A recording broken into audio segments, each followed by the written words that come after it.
mobil SMK itu. Ngapain? Lu tahu satu peristiwa yang dia udah bohong, lu masih terima lagi bohong lebih gede kan? Soal IKN coba. Sebelum soal SMK itu ada soal pemindahan waktu Pak Jokowi masih wali kota yang terus-menerus didampingi oleh Andrinov. Pemindahan pasar itu. Saya sering cerita lagi nih anak nih ngoceh-ngoceh di sini. Atau waktu saya kasih kuliah di UNS di 11 Maret. Saya lagi kasih kuliah, tiba-tiba masuk notes kecil. Bung, pakai Bung. Setelah saya kasih kuliah kita mau ngobrol ya. Itu Jokowi masih wali kota loh itu. Oke. Saya kasih kuliah, saya tanya mana yang mau ngomong. Mau bicara apa? Metodologi, teori? Bukan, kami bukan dosen. Saya pikir dosen. Ternyata beberapa pemuda itu diutus oleh seseorang, saya lupa namanya, yang adalah tokoh PKI, ketua pemuda rakyat pada waktu itu, anggota komite sentral PKI, masih hidup waktu itu, namanya apa namanya? Pak Kari tahu ya? Rewang. Nah, ini gua cerita soal Rewang nih.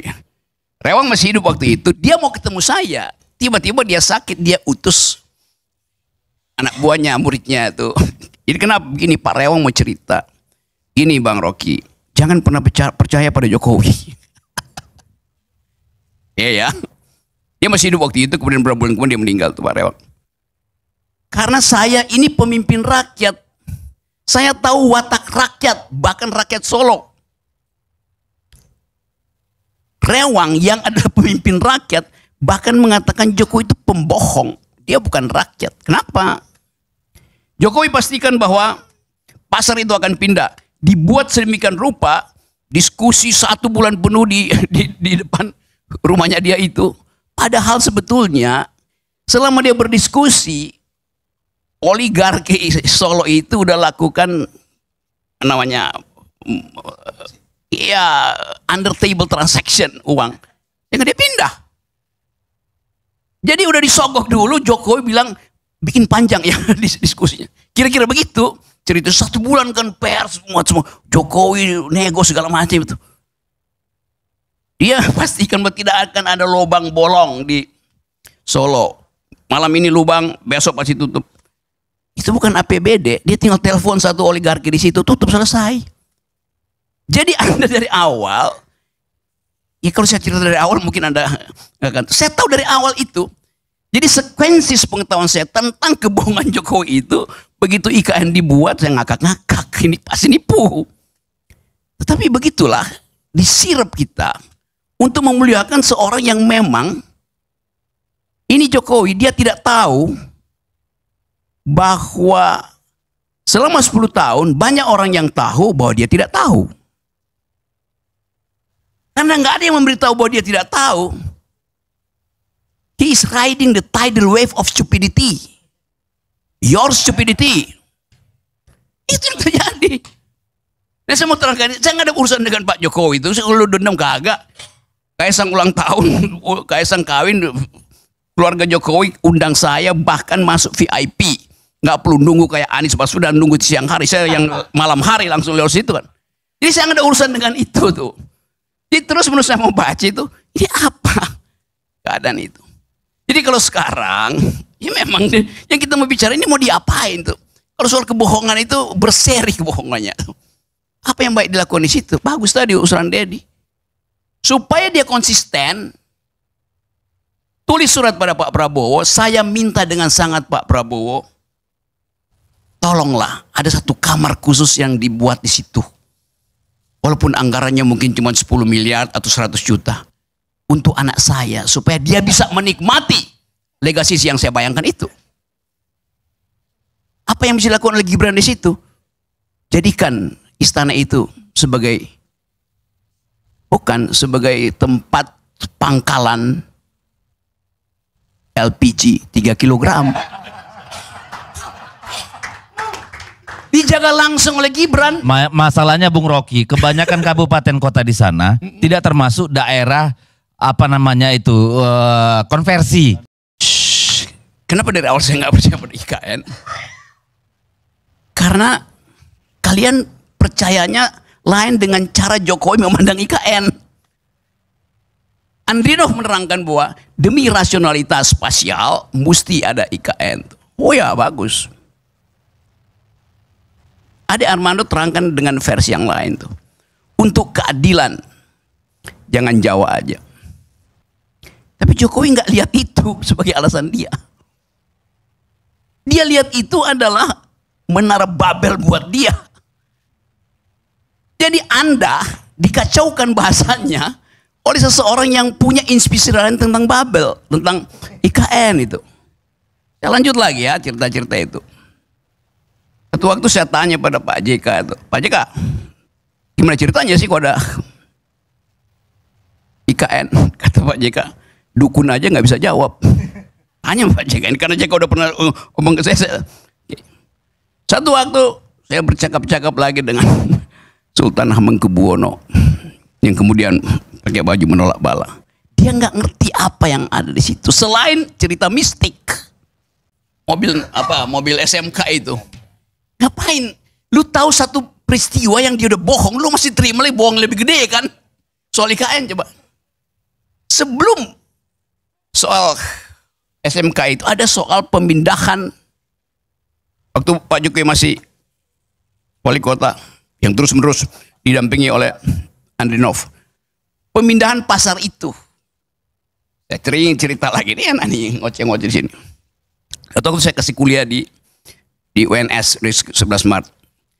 Saya lagi kasih kuliah, tiba-tiba masuk notes kecil.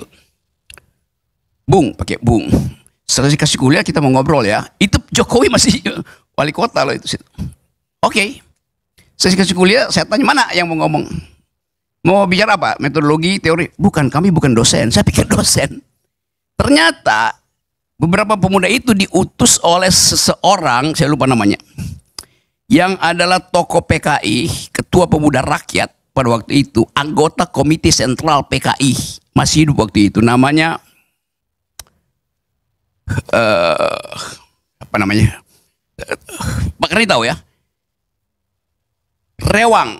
Nah, ini gua cerita soal Rewang nih. Rewang masih hidup waktu itu, dia mau ketemu saya. Tiba-tiba dia sakit, dia utus anak buahnya, muridnya tuh. Jadi kenapa begini, Pak Rewang mau cerita. Gini Bang Rocky, jangan pernah percaya pada Jokowi. Iya ya. Dia masih hidup waktu itu, kemudian beberapa bulan kemudian dia meninggal tuh Pak Rewang. Karena saya ini pemimpin rakyat. Saya tahu watak rakyat, bahkan rakyat Solo. Rewang yang adalah pemimpin rakyat bahkan mengatakan Jokowi itu pembohong. Dia bukan rakyat. Kenapa? Jokowi pastikan bahwa pasar itu akan pindah. Dibuat sedemikian rupa, diskusi 1 bulan penuh di depan rumahnya dia itu. Padahal sebetulnya selama dia berdiskusi, oligarki Solo itu udah lakukan namanya ya under table transaction uang. Yang dia pindah. Jadi udah disogok dulu, Jokowi bilang bikin panjang ya diskusinya. Kira-kira begitu. Cerita 1 bulan kan pers semua Jokowi nego segala macam itu. Dia pastikan bahwa tidak akan ada lubang bolong di Solo. Malam ini lubang, besok pasti tutup. Itu bukan APBD, dia tinggal telepon satu oligarki di situ, tutup, selesai. Jadi Anda dari awal, ya kalau saya cerita dari awal mungkin Anda nggak akan. Saya tahu dari awal itu. Jadi sekuensi pengetahuan saya tentang kebohongan Jokowi itu, begitu IKN dibuat saya ngakak-ngakak, ini pasti nipu.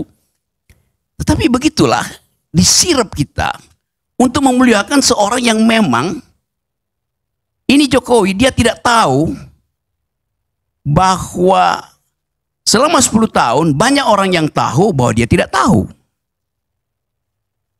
Karena nggak ada yang memberitahu bahwa dia tidak tahu. He is riding the tidal wave of stupidity. Your stupidity. Itu yang terjadi. Nah, saya mau terangkan, saya nggak ada urusan dengan Pak Jokowi itu. Saya lu dendam kagak. Kaisang ulang tahun, Kaisang kawin, keluarga Jokowi undang saya bahkan masuk VIP. Nggak perlu nunggu kayak Anies Baswedan nunggu di siang hari. Saya yang malam hari langsung lewat situ kan. Jadi saya nggak ada urusan dengan itu tuh. Jadi terus menurut saya mau baca itu, ini apa keadaan itu. Jadi kalau sekarang, ya memang yang kita mau bicara ini mau diapain tuh. Kalau soal kebohongan itu berseri kebohongannya. Apa yang baik dilakukan di situ? Bagus tadi usulan Dedi. Supaya dia konsisten, tulis surat pada Pak Prabowo, saya minta dengan sangat Pak Prabowo, tolonglah ada satu kamar khusus yang dibuat di situ. Walaupun anggarannya mungkin cuma 10 miliar atau 100 juta. Untuk anak saya, supaya dia bisa menikmati legasi yang saya bayangkan itu. Apa yang bisa dilakukan oleh Gibran di situ? Jadikan istana itu sebagai, bukan sebagai tempat pangkalan LPG 3 kilogram. Dijaga langsung oleh Gibran. Masalahnya Bung Rocky, kebanyakan kabupaten kota di sana tidak termasuk daerah apa namanya itu konversi.